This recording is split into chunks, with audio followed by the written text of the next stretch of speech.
5 மணி கள நிலவரப்படி கிட்டத்தட்ட 82% ஓட்டுப்பதிவு வந்து பார்த்தீங்கன்னா நடந்திருக்குது.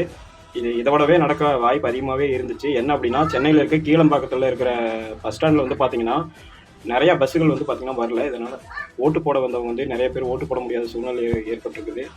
இது காரணம் வந்து நம்ம யாரையும் சொல்ல முடியாது.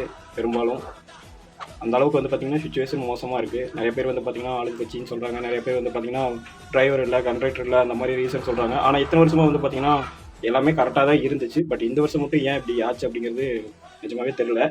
இப்போ என்ன சுச்சுவேஷன் அப்படிங்கிறது சரியாக தெரியல. எனக்கு கீழப்பக்கத்துலேருந்து இன்னும் நிறைய பேர் கிட்டத்தட்ட ஒரு 50,000 1 லட்சம் பேர் பக்கமாக வந்து பார்த்தீங்கன்னா நிறைய பேர் சாரியாக வந்து பார்த்தீங்கன்னா கூட்டமாக காலையில் போராட்டம் பண்ணிட்டு இருந்தாங்க. பஸ் எல்லாம் மறைச்சிக்கிட்டு போலீஸ்கிட்ட வாக்குவாதம் பண்ணிட்டு இருந்தாங்க. கிட்டத்தட்ட இப்போ வந்து பார்த்தீங்கன்னா 82% வந்து ஓட்டு பதிவாயிருக்கு. அதாவது 5 மணி படி பார்த்தீங்கன்னா இன்னும் ஒரு மணி நேரம் இருக்குது. ஸோ இதை வந்து டைம் எக்ஸ்டென்ஷன் பண்ணி தரணும் அப்படின்னு சொல்லிட்டு தவிக தலைவர் விஜய் அவர்கள் வந்து கடிதம் ஒன்று வந்து பார்த்தீங்கன்னா தேர்தல் ஆணையத்துக்கு கொடுத்துருக்காரு.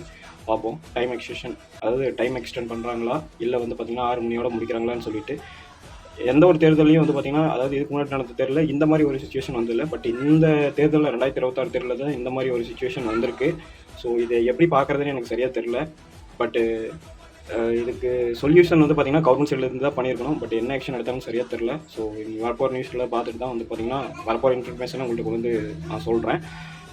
எப்படியோ வந்து ஒரு 85% வந்து பார்த்தீங்கன்னா வந்துடும். போன வருஷத்தை அதாவது 2021 விட இந்த வருஷம் வந்து வாக்குப்பதிவு, அதாவது இந்த தடவை வாக்குப்பதிவு ரொம்ப அதிகமாகவே இருக்க போகுது. ஸோ யாருக்கெல்லாம் ஓட்டு போட்டீங்க அப்படின்னு சொல்லிட்டு நீங்கள் கமெண்ட் செக்ஷனில் வந்து சொல்ல வேணாம். ஸோ கண்டிப்பாக ஓட்டு போட்டிங்களா இல்லையாங்கிறத மட்டும் மறக்காமல் சொல்லிவிட்டு இந்த வீடியோ பிடிச்சிருந்தா அப்படியே நம்மளோட எம்மா சேனலை சப்ஸ்கிரைப் பண்ணிக்கங்க. அப்போ தான் நான் போகிற வீடியோ உங்களுக்கு வந்து சேரும். Thank you all.